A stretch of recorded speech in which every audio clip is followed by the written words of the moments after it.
भर के हम आइल बनी काम हो गइल शाम कुछ कर इंतजाम हो। सुना तारू हो बोली ना जी।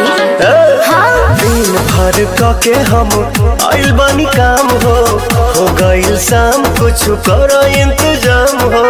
दही में दम रही तबे लड़ी गाड़ी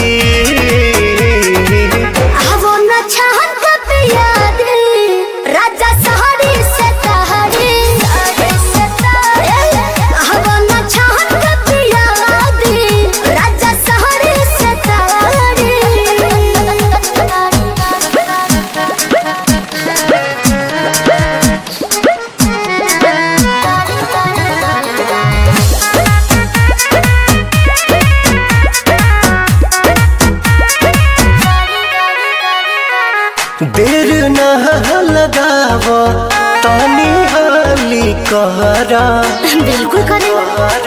चटक चिखाना चिखा के लवने खाली कहरा।